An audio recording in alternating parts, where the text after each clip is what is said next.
Bonjour les collègues, je vous espère en forme. Alors je vous fais cette rapide vidéo parce que cet été a été publié au journal officiel, le 23 juillet précisément, un arrêté qui actualise les critères pour obtenir la JIPA.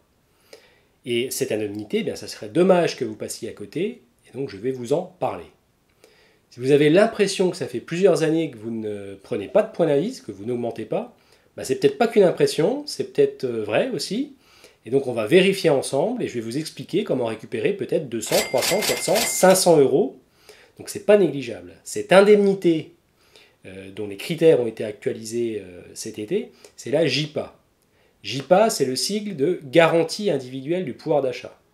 La JIPA, c'est une compensation salariale en cas de décalage entre l'augmentation de votre traitement indiciaire et l'indice des prix, l'inflation. C'est-à-dire que si votre traitement indiciaire brut a évolué moins vite que le taux d'inflation en France, un montant indemnitaire brut correspondant à votre perte de pouvoir d'achat doit vous être versé. Alors un peu d'histoire, cette garantie, la JIPA, a été créée en 2008 pour lutter contre l'inflation et compenser la baisse du pouvoir d'achat des agents les moins rémunérés. Et pour information, l'année de sa création, donc en 2008, 130 000 agents en France avaient bénéficié de la JIPA pour un montant moyen de 740 euros brut. Avant de vous donner les modalités de calcul, on va regarder ensemble si vous êtes éligible. Donc vous êtes éligible à la JIPA si vous êtes fonctionnaire de catégorie A, B ou C, ça c'est indifférent, mais également si vous êtes contractuel en CDI ou en CDD, à condition que votre contrat soit calculé à partir d'un indice, ce qui est généralement le cas.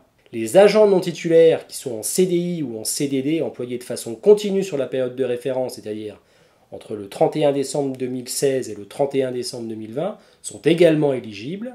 Idem pour les agents à temps non complet, y compris ceux ayant plusieurs employeurs, ou ceux qui ont effectué une mobilité pendant la période de référence que je vous ai donnée il y a quelques instants. En revanche, ne sont pas éligibles à la JIPA les hauts salaires de la fonction publique, je ne vous les donne pas, mais si vous avez un grade avec un indice où il y a des lettres, HEB, vous ne serez pas éligible à la JIPA. Pareil, les agents de catégorie A rémunérés sur un emploi fonctionnel ne sont pas éligibles à la JIPA, ni les agents en poste à l'étranger au 31 décembre de l'année qui clôt la période de référence. Ne sont pas éligibles non plus les agents ayant subi une sanction disciplinaire avec baisse du traitement indiciaire. Pas de JIPA non plus pour les agents qui sont en congé de formation professionnelle, ni pour les agents contractuels qui sont devenus titulaires au cours de la période de référence du calcul. Donc, en dehors de ces situations que je viens de vous lister, la JIPA est ouverte à tous les agents. J'ouvre une parenthèse pour vous dire que la JIPA est soumise aux cotisations sociales CSG, CRDS et aux cotisations retraite additionnelles de la fonction publique territoriale, et évidemment également à l'impôt sur le revenu. Je vous ai dit que je vous donnerais les modalités de calcul. Et pour ça, on va s'appuyer sur l'arrêté qui fixe au titre de 2021, l'arrêté qui a été publié cet été, le 23 juillet. Et les éléments à prendre en compte pour le calcul de cette indemnité figurent dans cet arrêté, mais il y a un élément très important qui est le taux d'inflation. Le taux d'inflation repris dans cet arrêté a été fixé à 3,78%. Et alors pour le calcul, vous avez compris ce qu'il faut faire, c'est vérifier que sur cette période de 4 ans, du 31 décembre 2016 au 31 décembre 2020, vous avez au moins pris 3,78% d'augmentation sur votre traitement de fonctionnaire. Donc imaginons qu'en décembre 2016, votre indice majoré, c'était l'indice 321. Et puis là, vous êtes en train de regarder votre bulletin de paye de décembre 2020, imaginons aussi que votre indice majoré, c'était le même. On fait le calcul, on commence par décembre 2016. Trouvez votre traitement brut mensuel. C'est facile, vous prenez votre point d'indice majoré, 321, multiplié par la valeur du point d'indice en décembre 2016, c'est-à-dire 464,41, et on arrive à 1490 euros, j'arrondis. Ça, c'était votre traitement brut mensuel en décembre 2016. On fait pareil pour décembre 2020.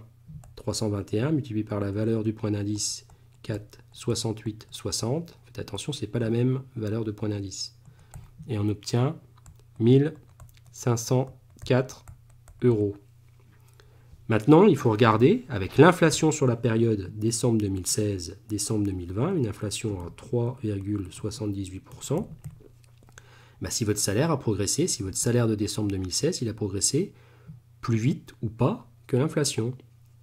Donc pour ça, c'est très facile. Le calcul, c'est le suivant.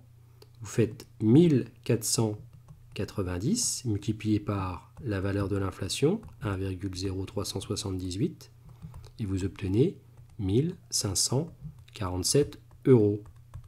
Alors normalement, vous auriez dû être avec l'inflation à 3,78%, vous auriez dû être en décembre 2020 à 1547 €. Puis il y a 2 minutes, on a calculé, vous êtes à 1504. Il y a un petit problème, il en manque un peu, il manque 43 €. Ben, ces 43 € multipliés par 12 mois, ça fait 516 €.